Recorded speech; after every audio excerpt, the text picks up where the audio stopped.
I always thought Logan was the straightest guy the first knew. Like, not in the insecure, performative kind of way, but genuinely. He had this easy confidence about him, always surrounded by girls, always making dumb offhand comments like, that chick is fire or I'd smash, without sounding like a complete douche. He was chill, charming in a golden retriever kind of way, athletic, little goofy, big on sarcasm. Everyone liked him. I liked him too. Too much, probably. But I never let it show. I couldn't. We'd been friends since freshman year. Now we were roommates, juniors, in a cramped 2-bedroom apartment just off campus. And I had spent 2.5 years convincing myself that whatever I felt for Logan didn't matter, that it wasn't real, that it would pass. Spoiler, it didn't. What made it worse was how physical Logan was. He was the kind of guy who slapped your back, threw his arm around you, rested his feet on your lap without thinking twice. Once, during a movie night, he fell asleep with his head on my shoulder and mumbled something in his sleep that made my stomach flip. He never brought it up. I never dared to. Then came that night. It was a random Thursday, a cold one of those early winter nights that made the city feel weirdly quiet. We were both drained. He'd just come back from a long-ass day of lacrosse practice and a night class, and I'd spent hours editing photos for a digital media course that I low-key hated. We didn't have plans. We rarely did during the week. I was on the couch, hoodie up, blanket over my legs, half watching reruns of Community. Logan walked out of his room in sweatpants and a t-shirt, hair still damp from the shower, carrying a beer in one hand and a half-eaten bag of chips in the other. He flopped down next to me, the cushion shifting under his weight. "Dude," he groaned, "I'm cooked." "Big day in the world of intro to econ?" I teased, eyes still on the screen. He chuckled. "Shut up." A few minutes passed in silence. I felt his knee brush mine, then his shoulder. Not unusual, but enough to make me hyper-aware of every inch of contact. I tried to focus on the episode, but my pulse had picked up. That's when he said it. "Yo, this is kinda gay," he muttered, glancing down at the blanket we were now both sort of sharing. I turned to look at him, one eyebrow raised. He smirked, but not in a bad way. Just, two bros, one blanket, sharing warmth. No homo. I rolled my eyes. "Jesus, Logan." "What? I'm just saying," he said, laughing. "You gotta say, no homo, or it counts." "Right, that's the rule," I said dryly. He took another sip of his beer, then leaned back into the couch, sighing. His arm was behind me now, not quite around my shoulders, but definitely there. "You ever think about that?" he asked suddenly. I blinked. "About what?" I don't know. How stuff's considered gay when it's just physical comfort. Why can't guys be close without everyone making it a thing? That caught me off guard. Logan wasn't exactly deep thoughts at midnight material. Yeah, I guess," I said carefully. "Toxic masculinity and all that." He nodded slowly, staring at the TV without watching it. "I think it's dumb." I waited, unsure where he was going with this. Then he did it, like it was the most normal thing in the world. He put his hand on my thigh, not high up, not too low, right in that space where it could be seen as nothing or everything. His palm just rested there, heavy and warm, like it belonged. I went still. My eyes darted to his face. He wasn't looking at me. He was staring straight ahead like he hadn't just upended the entire balance of our friendship. And then he said it again. No homo, obviously. I opened my mouth to respond, but nothing came out. Because in that moment, I didn't know what scared me more, how good it felt, or the fact that I didn't want him to move his hand. I didn't say anything for a full minute, maybe longer. His hand was still there, warm, steady, like it had always belonged. And Logan? He acted like nothing was unusual about it. Just kept watching TV like I wasn't currently having a mild existential crisis beside him. "Logan," I finally said, keeping my voice calm. Yeah? Your hand's on my leg. He glanced down, then back at me. I know. You said, no homo, like that made it less weird. He smirked. Exactly, I scoffed. You're such a dumbass. Probably, he said with a shrug. But he didn't move. If anything, his fingers shifted slightly, like he was grounding himself there. Testing. I shifted under the blanket, not pulling away, but not exactly leaning in either. My whole body was humming, like a wire pulled tight. You do this with all your guy friends? I asked. He shook his head, still looking at the TV. Just you. Why? That made him pause, his jaw tense just slightly, like he was working through something in real time. Then he let out a breath through his nose, like he wasn't sure how honest to be. I don't know, man, he said eventually. It just feels normal. I turned fully to face him now. Normal? Comfortable, he corrected. I don't think about it with anyone else, but with you it's like, I don't know, I don't have to think. That sentence sat between us like a challenge, or a confession. I couldn't tell which. What are you doing, Logan? I asked softly, not accusing, just trying to understand. He finally looked at me. Really looked. His eyes were clearer than I expected. No beer haze, no goofy grin. Just Logan, staring at me like he was waiting for something. I've been thinking about this for a while, he said. Us. How I feel around you. How sometimes I get this urge to do something stupid. Like touch your leg. My throat tightened. So you thought putting your hand on my thigh and saying, no homo, was the move? He cracked a smile. Look, I panicked. It's kind of our brand, right? Banter and deflection. I didn't laugh. Neither did he after a second. I'm not messing with you, he added quietly. I don't know what this is, but I swear I'm not screwing around. I sat there, processing. My brain was trying to keep up, but my heart was already way ahead, sprinting. I looked at his hand again.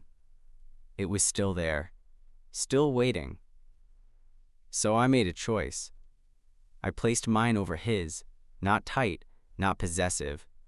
Just enough to say, I'm here too. I feel it too. Logan blinked, then looked down at our hands, then up at me. Okay, he said, like he couldn't quite believe it. Okay. Then he leaned back, his body visibly relaxing, like some invisible pressure had been lifted. We didn't say much after that, just sat there, the show still playing in the background, our hands still resting together on my thigh like it was the most natural thing in the world.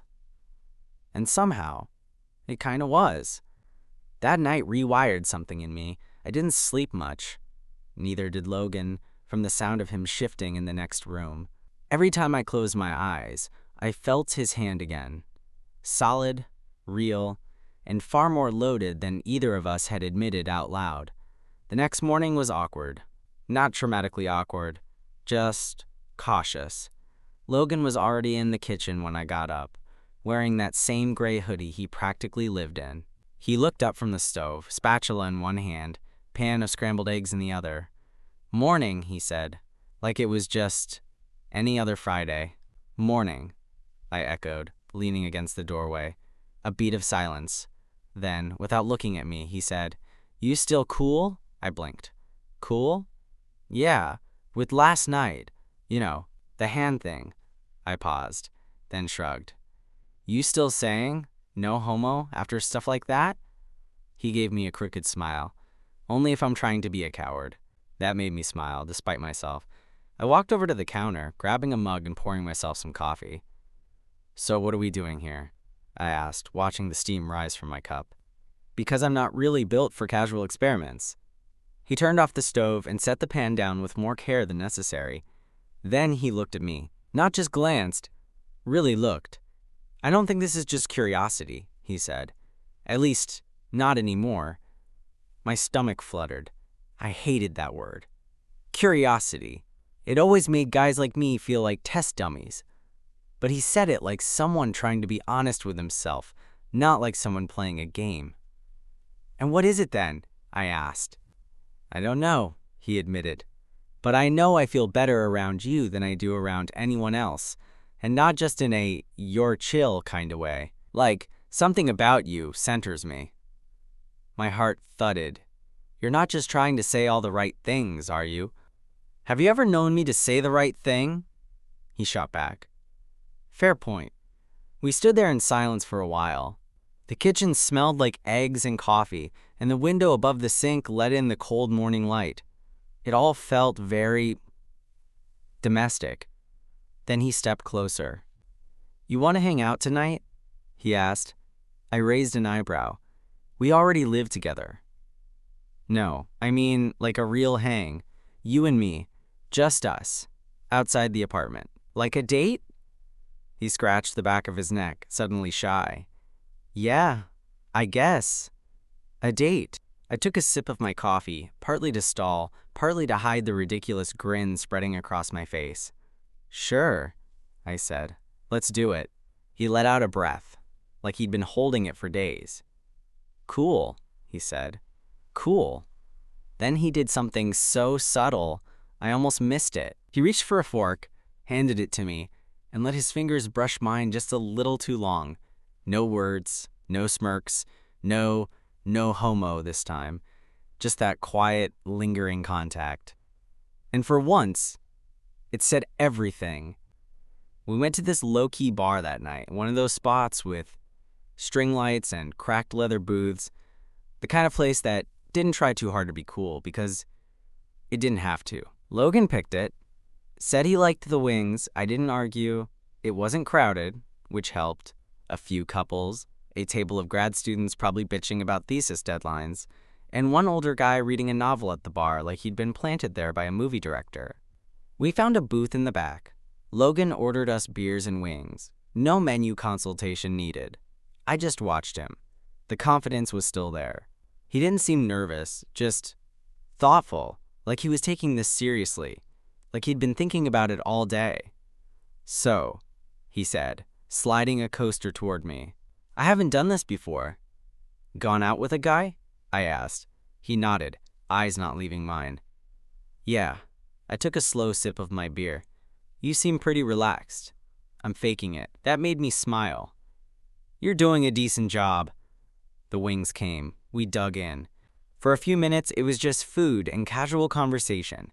Sports, midterms, a stupid story about his professor accidentally showing the wrong PowerPoint in class and pretending it was intentional. But even with all that normalcy, the air between us had changed. It wasn't tense, just charged. Like something was sitting under the surface, waiting. Halfway through his beer, Logan looked up. You ever wish I'd just stayed your roommate? He asked. The question caught me off guard. What do you mean? He wiped his hands on a napkin, suddenly looking a little less relaxed.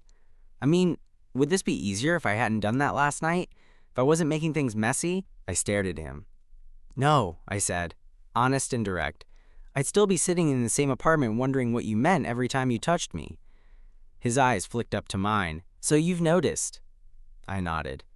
Always. He leaned back in the booth, let out a breath, and rubbed the back of his neck. I guess I thought I was subtle. You were subtle, like a truck. He laughed. Damn. Okay. There was a pause.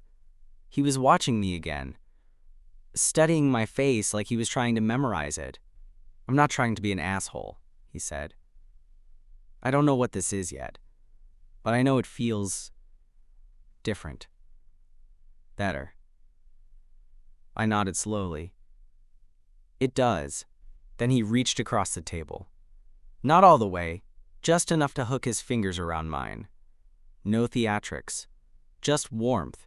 Just presence. We sat like that until the check came. Quiet.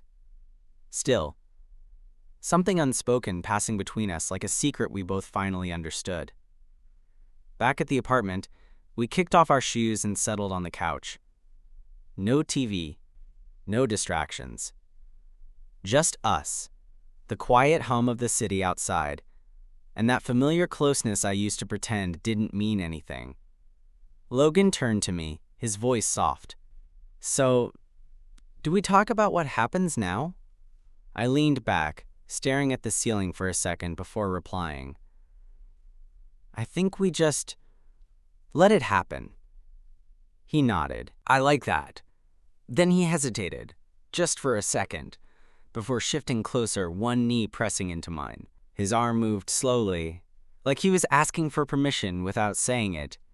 And again, just like that first night, his hand found its place on my thigh. But this time, he didn't say, "No homo." This time, he just looked at me and smiled. The next few days felt like living in this strange in-between place. Like, we were still us, but everything had shifted slightly off its axis. We still went to class, still made dumb jokes, still fought over who finished the almond milk. But there was this new undercurrent to it all. Quiet, warm, impossible to ignore. Every glance lasted a beat longer. Every time we sat on the couch, we drifted just a little closer until our legs touched and stayed touching. I'd catch Logan looking at me when he thought I wasn't paying attention. And instead of looking away, I started holding his gaze. We never said the word. Not yet. But one night, I was sitting at my desk editing photos when Logan came into my room without knocking. He flopped onto my bed like it was his and laid back with a sigh. I turned around in my chair. Everything okay? He nodded, staring at the ceiling. Yeah, just needed to be here. I waited. Sometimes Logan just needed to think out loud. After a moment, he added, I keep trying to figure out what this means. Like, if I'm suddenly not who I thought I was. I closed my laptop and swiveled toward him. You're still you. He sat up slightly, resting his elbows on his knees. But I never thought I'd feel like this about a guy. I stayed quiet. Let him have the space to work through it. I always thought being into dudes looked different, he said. Like, I don't know, like I had to dress a certain way, act a certain way. But then you're here, and none of that matters. I just want you. That's it. I felt my heart thud in my chest. You don't have to fit into anything, I said. You don't owe anyone an explanation. He looked up at me, then got off the bed and stepped close. I was still sitting, but he was right in front of me now, close enough that I could see the nervous twitch in his jaw. Can I kiss you? He asked. The question hung in the air. Then I stood up, looked him right in the eye. Yeah, I said, you can. It wasn't a fireworks and music kind of kiss. It was soft, tentative. His hand rested on my neck, and I felt him exhale through his nose, like he'd been holding his breath since the moment he touched me. When we pulled back, he laughed under his breath. What? I asked. I don't think I've ever kissed anyone with my heart beating that fast, he said. I grinned. Guess that means something. He nodded, forehead pressed lightly against mine. I think it means everything. That night we didn't cross the line. We didn't even make out again. We just laid on my bed, legs tangled, half watching a movie, fully ignoring it.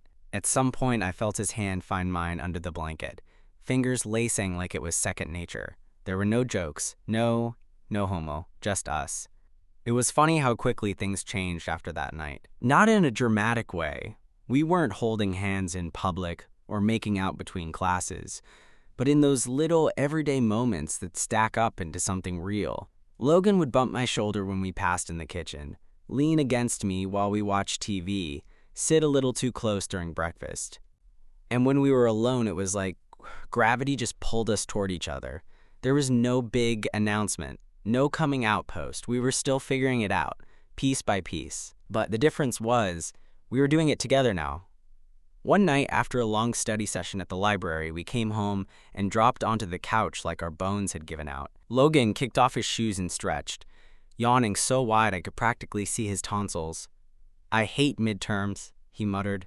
I snorted. You hate any kind of work, he grinned. True. Then he sat up and looked at me with that expression I was starting to recognize. Serious, open, the kind of look he only gave me when he was thinking too much. You ever worry this is all in my head? He asked. What is? This. Us. His hand motioned vaguely between us. Like, what if I'm just caught up in it and I wake up one day and it's gone? I took a breath. That fear was real. I'd been carrying it quietly too. I think about it, I admitted. Not because I don't trust you, just because it's new. And I've been on the other side of this before. His brows pulled together. You mean someone bailed? Not exactly, I said. More like they decided it was a phase, and I was just the guy they tried it with. Logan didn't say anything for a second. Then he shifted closer, his hand finding mine without hesitation. I don't want to try you, he said. I want to know you, be with you. This isn't a phase for me. I believed him. I really did. But hearing it said out loud felt like someone turning the volume up on a song I hadn't realized was playing in the background. You're allowed to figure it out as we go, I said. I'm not expecting some overnight revelation. He squeezed my hand. Still, I want you to know I'm here. I nodded. I know. We stayed on the couch, not moving, our hands still joined. Outside, it had started to rain, just the soft patter against the windows. The kind of rain that makes you want to pull someone closer. And that's what he did. Pulled me in, slowly, so our sides were touching, his arm wrapping around my shoulder, his face brushing against my hair. We sat like that for a long time. No words. Just the rhythm of our breathing, the rain, and the sound of something new between us, settling into place. It was quiet, but not the awkward kind. It was the kind of quiet that felt like home. Things fell into rhythm after that. Not perfect, because nothing ever is, but steady, comfortable. We learned how to be around each other without second-guessing every word or touch. Logan stopped couch flopping in the exaggerated, over-masculine way he always used to, and instead leaned into moments. Literally. He'd nudge his socked foot against mine during movies, or stand behind me when I was brushing my teeth and rest his chin on my shoulder. At night, sometimes we'd end up in each other's rooms, sometimes not. There wasn't a set rule. But more often than not, I'd wake up to the sound of him snoring softly beside me, and when he wasn't there, I missed it. We never used labels, not because we were avoiding it, but because we were still trying to figure out what felt right. Logan didn't rush it. I didn't push. And somehow, that made everything feel real in a way I hadn't expected. But of course, nothing stays simple forever. One night, we went to a friend's birthday party. Just a casual thing at someone's apartment, nothing wild. Logan was his usual social self, cracking jokes, telling stories, being loud and charming in the way that made people gravitate toward him. I mostly hung back, nursing a drink and talking to a few people I knew from class. At one point, I saw him talking to a girl, tall, blonde, clearly interested. She touched his arm when she laughed, leaned in close. He didn't back away. I felt that old, ugly feeling creep in. Jealousy, insecurity, whatever it was. I told myself it was nothing, that he was just being friendly. But the longer I watched, the more I felt it twisting in my chest. When we finally got home, I didn't say anything at first. Just dropped my jacket on the chair and went straight to the kitchen. Logan followed, of course. You good? He asked. Yeah, I said. Too fast. He leaned against the counter, watching me. You're mad. I'm not mad. You're definitely mad. I sighed, slamming the fridge shut a little harder than I meant to. Why'd you let her touch you like that? He blinked. Who? Katie? You know who I mean. Logan stared at me, confused at first, then understanding slowly settled on his face. Dude, he said, stepping closer. She was just talking. I wasn't flirting. She touched your arm. She touched my arm, he repeated, like it was ridiculous. I didn't invite her to sit on my lap. I rubbed my face. I know. It's just, I hate not knowing what we are, where we stand. He looked down for a second, then back at me. We stand here, he said. You and me, right here. And then he did something that, for him, felt huge. He stepped in, cupped my face, and kissed me right there in the middle of the kitchen. No hesitation. No, no homo. Just Logan. Real, open, present. When he pulled back, his voice was quiet but sure. I'm not going anywhere, he said. Okay. I nodded, throat tight. Okay. He grinned. Also, she told me her favorite movie was the Emoji Movie, so you've got nothing to worry about. I burst out laughing. Jesus. Really? She said it unironically. Well, now I'm just insulted. He leaned in again, forehead against mine. You're the only person I want to do this with, he said, even if I suck at showing it sometimes. You're getting better, I whispered. That night, we didn't just share a bed. We shared something unspoken, something heavier, something closer to love, even if neither of us had the balls to say it yet. But it was there, and we both knew it. The first time he said it, it came out half asleep. It was a Sunday morning, the kind where light filters in, soft through the blinds, and the whole world feels wrapped in cotton. I was already awake, scrolling through my phone, when Logan stirred beside me. He mumbled something into my shoulder, then repeated it a little clearer. Love you? I froze, not in panic, just in that still, stunned way when something you've wanted to hear finally arrives and your body can't quite keep up. I didn't say anything right away. I just kept lying there, breathing in the scent of his shampoo, feeling the heat of his skin against mine, replaying those two words over and over in my head. And then, like clockwork, he jerked upright. Wait, he said. Did I just say that out loud? I turned to look at him. His hair was sticking up in every direction, and his eyes were wide with panic. It was weirdly adorable. You did, I said. He swallowed. Shit, I didn't mean to. Logan. He stopped rambling, looked at me. I love you too, I said, calm and steady. His mouth opened slightly, like he didn't believe I'd say it back. Then he exhaled, long and slow, and collapsed back onto the bed with a groan. God, I'm such a mess around you, he muttered into the pillow. You're fine, I said, brushing his hair back. You're just dramatic, he grinned. You love that about me. I leaned down and kissed him. Unfortunately, I do. It didn't magically solve everything. We still had to navigate questions from friends, side eyes from people who knew him as the guy who used to say no homo after everything.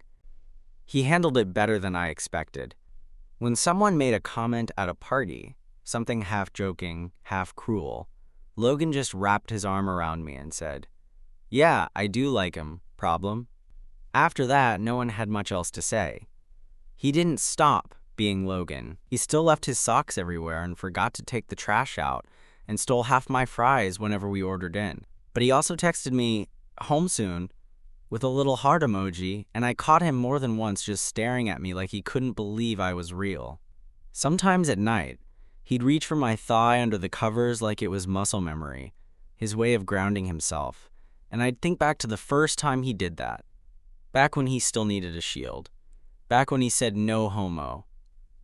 And now? Now he said things like, come here, and I missed you, and love you, idiot. No disclaimers, no filters, just him. And me. Exactly as we were meant to be.